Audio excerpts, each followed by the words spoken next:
하나님 하시지 제 맘대로 안 됩니다. 그래서 이제 누가 안 쓴다고 텔레비전 또 갖다 줘서 갖다 놓고. 예, 아까 그 디모데후서 예. 4장 9절부터 11절 주셨는데 제가 그 10절하고 11절까지 다시 한번 읽겠습니다. 10절 대만은 이 세상을 사랑하여 나를 버리고 데살로니아가로 갔으며 그레스게는 갈라디아로 갔고 디도는 달마디아로 갔으며 누가만 나와 함께 있느니라. 누가만 나와 함께 있느니라. 자, 오늘 제목이 믿음과 의리입니다. 믿음과 의리. 이걸 이제 한자어로는 신이라고 그래요. 신이. 들어보셨죠? 신이가 있어야 됩니다. 신이는 믿음과 의리죠. 신이 이제 믿을 신자, 오를 의자. 이제 믿음과 의리. 제가 설교는 뭐 짧게 하겠습니다. 믿음과 의리. 우리 그리스도인들은 믿음과 의리가 있어야 되겠죠. 지금 읽은 말씀도 바울과 누가와의 관계요. 바울과 누가와의 관계. 자, 여기 보니까 바울이 정말 그 순교를 얼마 앞두고 자기와 함께 동역하던 동역자들이 거의 다 자기를 떠났다는 거예요. 그런데 누구만 자기와 함께 있다고요? 누가만 함께 있다. 물론 이제 거기 대마는 이 대마도 누가의 사랑하는 동역자 있습니다. 그런데 세상을 사랑하여 자기를 버리고 갔다 있어요. 그 다음에 나머지 사람들은 자기 버리고 간 것이 아니라 자기의 사역지를 향해서 간 거예요.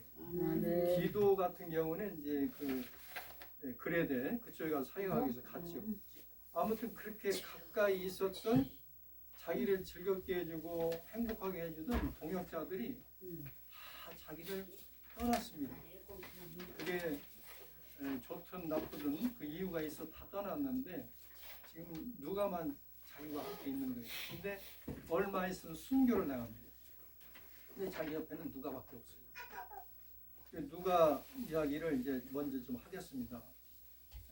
누가는 저서가 있죠. 누가복음 우리 다 알죠. 누가의 저서가 누가복음이고 그다음 뭐지요? 누가의 저서가 또 한 권 있죠. 사도행전이죠. 그 사도행전을 보면은 사도행전에 기록된 내용을 보면은 거의 누구에 대한 기록입니까? 사도 바울에 대한 기록이에요. 그죠? 예수님의 제자 베드로, 요한, 스데반, 빌립 이런 그 사도들에 관한 이야기는 조금밖에 안 나와요. 나머지 대부분 다 누구에 관한 이야기냐면은 전부 바울에 관한 이야기. 자, 그러면 바울에 대한 그 기록을 남긴 사람이 누가인데 누가가 바울과 함께하지 않았으면은 그 바울의 생애와 사역을 알 수가 없잖아요. 그러니까 누구보다도 많이 아는 사람이 바울의 생애와 사역을 많이 아는 사람이 누가? 그것도 끝까지 함께했기 때문에. 언제까지 함께했느냐? 바울이 순교당할 때까지 함께했습니다. 그러니까 바울이 순교당할 때는 누가밖에 없었던 거예요. 그래서 오늘 제가 제목이 이제 믿음과 의리, 신이라고 했는데, 그러니까 이 바울과 누가와의 관계는 신이 믿음과 의리를 바탕으로 한 신뢰의 관계가 계속 이어져 왔던 겁니다. 언제까지요? 바울이 순교시까지. 이걸 신이라고 하는데 이 신의를 지키는 게 쉽지 않습니다. 우리 이제 하나님과의 관계뿐만 아니라 인간과의 관계, 부모 자식 간의 관계, 또 연인 간의 관계가 있잖아요. 근데 저버리는 경우가 많아요. 헤어지는 경우가 많습니다. 물론 이제 부모 관계는 다르지만서도. 근데 우리는 하나님과의 그 관계, 이 관계는 참 잘하고 있는 것 같아요. 하나님과의 관계는 그것 역시 믿음과 의리를 바탕으로 해서 신뢰의 관계가 이어지고 있다는 것을 증명하는 거죠. 자, 그래서 믿음과 의리가 이제 신인데, 신이란 그 사람과 사람끼리 서로 믿고 그 의리를 이제 지키는 일인데, 그렇다면 우리 그리스도인이라면 마땅히 신의를 지켜야 되겠죠. 마땅히 신의를 지켜야 돼요. 근데 바울 선생이 이제 그 빌립보서 2장에 보면은 너희 안에 이 마음을 품으라 곧 그리스도 예수의 마음이니라고 말씀했습니다. 그러니까 신의를 지키는 사람이 바로 그리스도의 마음을 가진 사람입니다. 아멘. 그러니까 우리가 그리스도의 마음을 품고 항상 그리스도의 마음을 품고 살면은 신의는 자연스럽게 지켜지는 거예요. 믿음과 의리를 그 자연스럽게 이제 지킬 수 있는 건데 여기 보면 이제 믿음과 의리에 사나했던 베드로도 이제 믿음과 의리의 사나입니다. 그러니까 신의를 지킨 사람인데 처음에는 그렇지 않았죠. 예수님을 부인했던 사람 아닙니까? 베드로도. 그 나중에 이제 회개하고 이제 예수님과의 관계가 이제 신뢰의 관계로 회복이 되는데 누가 보면 22장 34절에 보면은 그가 말하되 주여 내가 주와 함께 오게도 가고 죽는 데에도 가기를 각오하였나이다. 자, 이렇게 그는 자신의 신의를 자신의 믿음과 의리를 맹세하여 고백을 했습니다. 그는 자신의 고백처럼 인생의 끝을 그의 일생의 끝을 십자가로 거꾸로 매달려서 죽어가며 주님께 끝까지 신의를 지켰습니다. 자기가 맹세한 대로 죽었죠. 신의가 없는 사람과의 관계는 그 신뢰의 관계가 맺을 수 없습니다. 그러니까 신의가 있는 사람은 믿음과 의리가 있는 사람은 남에게 신뢰를 얻어서 어려울 때나 또 도움이 필요할 때 기꺼이 그 사람으로부터 은혜를 입어요. 그 신의가 있는 사람인지 아닌지 알 수 있는 그 척도 중에 하나가 뭐냐? 그러면 약속을 지키는 겁니다. 약속을 지키지 않으면 그 신의를 지켜내기가 어렵습니다. 그래서 신의 있는 사람은 그 어떤 것보다도 약속을 지키는 사람이다. 하나님께서도 약속을 지키는 사람을 좋아하십니다. 그렇죠? 하나님께서도 약속을 지키는 사람이 기도를 들어주셔요. 우리가 인간관계 하나님과 관계뿐만 아니라 인간과의 관계에서도 약속을 지키지 않으면 하나님께서 그 사람의 기도를 들어주시겠어요? 잘 안 들어주십니다. 네. 그래서 우리가 인간과의 관계가 좋아야 돼요. 그래야 하나님부터 응답도 받고 하나님부터 은혜를 입는 거예요. 신의란 그렇게 중요한 겁니다. 신의를 지키면 하나님으로부터 복도 받고 사람들로부터 은혜를 입는 거예요. 그래서 이 신뢰의 관계가 굉장히 중요한 거예요. 이 신뢰의 관계가 깨져버리면은 어떻게 되겠습니까? 자, 그 문제는 이 이야기는 제가 안 해도 잘 아시겠죠? 그래서 하나님은 신뢰를 지키는 사람, 즉 믿음과 의리가 있는 사람을 좋아하신다. 이 사람도 마찬가지입니다. 하나님 앞에서나 사람 앞에서 한 약속을 지키며 은혜를 구할 때 하나님께서 들어주신다. 약속을 어기는 사람은 자기 본의의 사고를 가진 사람이기 때문에 이유만 있으면 신의를 저버려요. 예? 나 이런 이유가 있으니까 당신 앞에서 내가 한 약속 못 지키겠어. 자, 이렇게 되면 이제 신의를 저버리게 되는 거거든요. 그러니까 우리가 약속도 잘해야 되고 또 맹서, 서원 이런 것도 잘 알아서 해야 됩니다. 한 번 했으면 그걸 지켜야 되니까 안 지키면 신뢰의 관계가 깨집니다. 하나님과 관계도 마찬가지예요. 그래서 이 부부간의 관계, 인간과의 관계, 하나님과의 관계에서 신의를 저버리면 관계는 깨지게 되어 있습니다. 이게 무슨 일이나 약속한 것은 반드시 지켜 실행해야 합니다.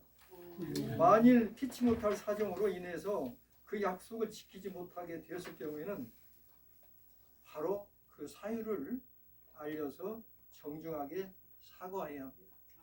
미안하다, 감사하다 이걸 분명히 해야 돼요. 우리는. 근데 선진국 사람들은 감사하다, 미안하다 이걸 분명히 합니다. 살짝만 옷만 이렇게 스쳐도 미안합니다. 조그만 감사한 일이 있어도 감사합니다. 이게 분명하거든요. 그래서 우리는 이렇게 그 약속한 것을 반드시 지켜 실행해야 하며 만일 피치 못할 사정으로 인해서 지키지 못하게 되었을 경우에는 곧바로 그 사유를 그 이유를 알려서 정중하게 사과해야 한다. 나의 삶의 환경이나 형편이 좀 좋아졌다고 해서 마음이 바뀌거나 또 남을 대하는 태도가 변한다든지 하는 일은 없어야 합니다. 이해관계를 따져서 의리를 저버린다든지 그 전에 받았던 은공, 은혜 이것을 잊어버린다든지 그걸 또 저버린다면은 결코 그런 일은 없어야 된다. 예, 우리가 살아가면서 은혜를 입고 은공을 입는 경우가 있잖아요. 그러면은 그 은혜를 내 힘으로 못 갚는다 해도 항상 그 은혜는 우리가 잊어서는 안 돼요. 그 사람한테 받은 은공을 잊어서는 안 된다는 거예요. 설령 내가 그 은혜를 그 은혜에 대해서 보답할 수 있는 그런 기회, 그런 힘이 형편이 못 된다 해도 그 은혜는 잊어서는 안 된다는 거예요. 자, 그 다음에 이제 사람을 외모나 옷차림만으로 자칫 잘못 평가하여 대하거나 차별하는 일이 없어야 할 것이다. 우리는 사람 외모라든가 옷차림 이거 가지고도 자칫 잘못하면 그 사람을 잘못 평가할 수가 있는 거예요. 그렇게 되면 이제 그 사람은 자기도 모르게 무의식적으로 그 사람을 차별하게 되는 거예요. 그런 일이 우리는 없어야 된다. 그리스도의 마음을 품는 사람은 그렇게 되지 않습니다. 그래서 우리는 항상 예수님의 마음을 품고 살아야 되겠다. 자, 그럼 가장 나쁜 것이 뭔가? 사람 차별하는 겁니다. 사람 차별하는 게 가장 나빠요.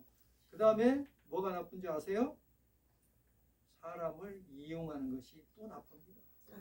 그래서 이 사람 차별하고 사람 이용하는 것은 이 세상을 살아감에 있어서 가장 나쁜 거예요. 우리는 살아가면서 차별 대우도 받은 적이 있어요. 그죠? 많죠. 그런 걸 우리가 느꼈잖아요. 그죠? 예. 또 우리는 살아가면서 이용당한 적도 있죠? 있어요. 저도 있어요. 저도 이용당한 그런 경험이 있습니다. 예? 예. 근데 아까 성경 말씀이 뭐라고 했어요? 나는 하나님께서 그에게 벌을 내리지 않기를 바란다 했잖아요. 예수님 마음을 푸는 사람은 그래요. 자, 나를 이용하는 사람은 어떤 사람들일까? 나를 이용하는 사람들. 우리가 살아오면서 이제 경험을 했잖아요. 사람을 이용하는 사람들을 보면 뭔가 얻어낼 게 많을 것 같아서 또는 돈이 많을 것 같아서 나에게 도움이 될 것 같아서 이런 목적을 품고 접근하는 사람들은 사람을 이용하려고 작정한 사람들입니다. 네. 자, 그 다음에 사업이나 사회생활 하면서 사람 조심하라는 말을 그런 말을 듣잖아요. 사람 조심하라고. 사람 조심하라는 말을 하는 이유도 이런 사람들 때문에 그래요. 이런 사람들 때문에. 우리 주변에 이런 사람들이 적지 않습니다. 하지만 이런 사람들을 우리가 구별해내기가 쉽습니까? 구별해내기가 쉽지 않아요. 그렇잖아요? 예. 이런 사람들을 구별해내기가 쉽지 않습니다. 자, 선한 모습으로 다가옵니다. 부탁을 합니다. 칭찬을 합니다. 동정심을 불러일으키면서 나에게 다가옵니다. 접근을 합니다. 판단을 흐리게 해요. 응? 그렇게 하는데 막 칭찬하고 막 응? 동정심을 불러일으키면서 좋은 점을 이야기하면서 선한 모습으로 오는데 그 사람이 나를 이용하려고 지금 접근하는 거 그걸 우리가 판단하기가 어렵잖아요. 굉장히 어렵습니다. 자, 동정심을 불러일으키며 계속 도와달라며 부탁합니다. 남을 잘 도와주는 사람이 이용당하기가 쉬워요. 남을 잘 도와주는 사람이 있잖아요. 그런 사람은 이용당하기가 쉽습니다. 이용하려는 의도로 접근하는 사람이 가장 손쉽게 목적을 달성하는 사람이 남을 잘 도와주는 사람이다. 남을 잘 도와주는 사람, 도와달라고 요청하면 바로 들어주기 때문입니다. 도와달라고 요청하면 바로 들어주기 때문에 그런 사람들이 이용당하기가 쉽습니다. 이용하려고 다가오는 사람의 무기에는 아첨과 칭찬이 있어요. 이용하려고 다가오는 사람의 무기, 되게 무기거든요. 그 무기가 뭐예요? 아첨과 칭찬입니다. 그냥 우리도 그렇게 너무 그냥 뭐 이용하려는 목적은 없지만서도 우리가 막 너무 아첨하고 너무 칭찬하면 응? 그 사람이 저 사람 나를 어떻게 보고 이용하려고 하니까 이렇게 오해받을 수 있으니까 우리가 너무 아첨하고 너무 칭찬, 과찬을 해서는 안 돼요. 네. 자, 그래서 이제 이용하려고 다가오는 사람들의 무기에는 아첨과 칭찬이 있는데 이것을 수단으로 해가지고 상대방을 구슬려서 자신의 이득을 취합니다. 저도 이제 그런 겪어봐서 압니다. 뭐 강 목사님도 그런 경험이 있을 거예요. 또 그 외에도 다 그런 경험이 있을 거예요. 뭐 보증서 가지고 막 응? 재산이 막 날아가는 그런 사람도 있지 않습니까? 보증 잘못 써가지고. 신의를 지키는 것은 지금 믿음과 의리를 지키는 것은 사람에게 매우 중요한 일입니다. 신의를 지키는 사람은 다른 사람에게 신뢰를 얻고 그 신뢰는 많은 것을 얻을 수 있게 해준다. 그러니까 우리가 이용당하지 않아야 되겠지만서도 그렇다고 해서 신의를 저버려서는 안 된다 이 말이죠. 우리는 이 바울 선교 회원들은 한 식구예요. 아멘. 그냥 회원이 아니에요. 식구예요. 우리는 한 식구. 아멘. 네. 이렇게 식구의식을 가지고 살아야 됩니다. 그러니까 우리가 식구 다음에 신의를 지키는 거예요. 가족이니까. 그렇잖아요? 예. 그래서 신의를 지키는 사람은 다른 사람에게 신뢰를 얻고 그 신뢰는 많은 것을 얻을 수 있게 해준다. 예. 하지만 신의를 지키지 않는 사람은 다른 사람에게 신뢰를 잃게 됩니다. 그러니까 우리가 신뢰를 잃지 않기 위해서는 우리는 어떻게 해야 돼요? 신의를 지켜야 돼요. 그게 뭐예요? 그게 의리입니다. 신의가 의리예요. 쉽게 말해서 의리. 의리를 지켜야 돼요. 친구 간의 의리, 예? 부모 자식 간의 의리, 또 우리 그리스도인 형제들 간의 의리라는 게 있잖아요. 또 하나님과 우리 사이에 의리가 있어요. 그게 이제 신인데, 하지만 신의를 지키지 않는 사람은 다른 사람에게 신뢰를 잃게 된다. 신뢰를 잃은 사람은 아무도 그를 믿지 못하게 됩니다. 그러므로 신의를 지키는 것이 얼마나 중요한지 알게 됩니다. 우리는 신의를 지키는 사람이 되도록 노력해야 돼요. 우리는 일상에서 수많은 사람과 관계를 맺고 살아갑니다. 가족, 친구, 직장 동료, 연인 등 다양한 인간관계 속에서 서로에게 영향을 주고받으며 함께 살아가고 있습니다. 이때 관계를 유지하고 발전시키는 데 중요한 요소가 뭐냐? 바로 뭐라고요? 신입니다. 믿음과 의리입니다. 우리가 누군가와 깊은 관계를 맺고 싶어 할 때 그 관계가 지속 가능하려면 반드시 신의를 지켜야 합니다. 반드시 신의가 바탕되어야 합니다. 신의가 없으면 믿음과 의리가 없으면 그 관계는 불안정해지고 결국에는 깨질 수밖에 없습니다. 작은 약속이라도 우리가 지키고 솔직해야 합니다. 신의는 약속 지킴과 솔직함에서 비롯됩니다. 서로를 존중하고 또 배려하는 태도 역시 신의를 쌓는 데 아주 중요한 요소가 되죠. 누가와 바울의 관계 다시 한번 언급을 한다면 이 누가와 바울의 관계는 신의를 믿음과 의리를 근본으로 한 바탕으로 한 신뢰의 관계입니다. 누가만 나와 함께 있느냐. 이게 이제 누가 바울의 입장에서 생각해 볼 때 정말 외롭고 이제 순교 남은 얼마 앞두고 있는데 떠나고 누가만 함께 있는 거예요. 그래서 저는 누가를 참 좋아하는데요. 누가는 끝까지 신의를 지킨 사람. 그걸 어떻게 할 수 있냐? 순교시까지 바울이 순교당할 때까지 옆에 같이 있었던 거예요. 그리고 그렇기 때문에 바울의 행적과 사역에 대해서 누구보다도 많이 아는 거예요. 따라서 그는 사도행전에 그는 바울의 행적을 기록할 수 있었던 겁니다. 그래서 우리는 누가를 통해서 바울을 알게 되는 겁니다. 만약에 바울이 누가와 같은 그런 신의가 있는 사람을 만나지 못했다면은 오늘날 우리는 바울이 그렇게 훌륭하고 위대하고 아름다운 인물인지 모를 거예요. 어떻게 알겠습니까? 누가가 바울의 행적을 기록하지 않았으면 어떻게 우리가 바울을 알겠습니까? 누가와 같은 훌륭한 신의가 있는 사람을 만났기 때문에.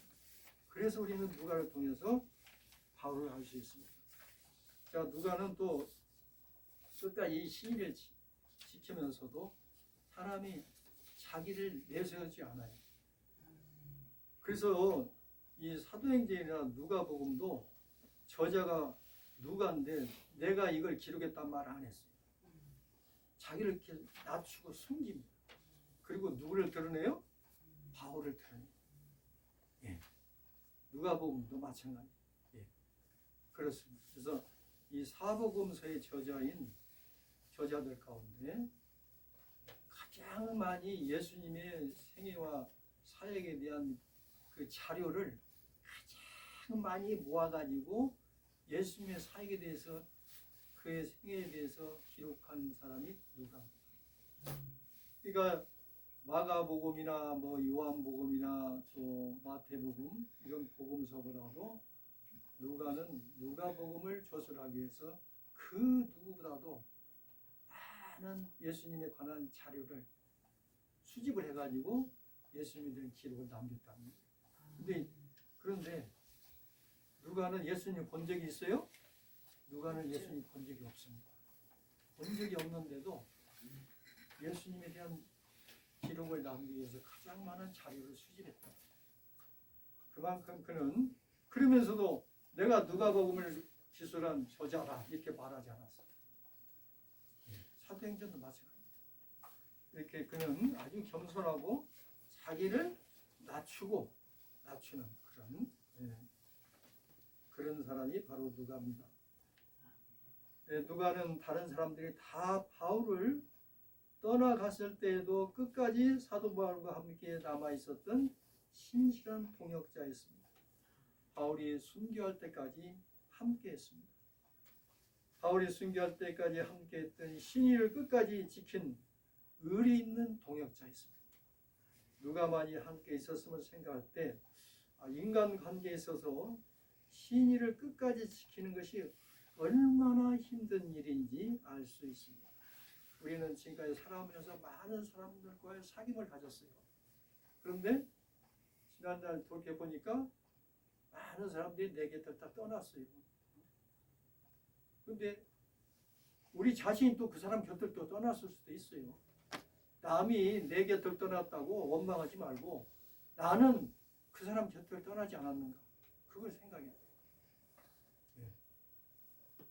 그래서 조금만 뭐 이유가 있으면 그냥 안 만나고 신의를 저버리고 의리를 저버리고 이렇게 되는 거예요. 그러니까 결국 나중에 자기 주위에 사람이 없는 거예요. 사실 바울도 잘못이 있었겠죠. 자기 곁을 많은 사람이 떠난 것은. 바울도 인간이죠. 그죠? 근데 바울도 성격이 어떤 사람이면 바울 성격이 괄괄합니다. 그분이 괄괄해요. 그러니까 그게 안 맞아서 떠난 사람도 있을 거예요. 그 마가 요한 문제로 그 바나바하고 바울이 다퉜지 않습니까?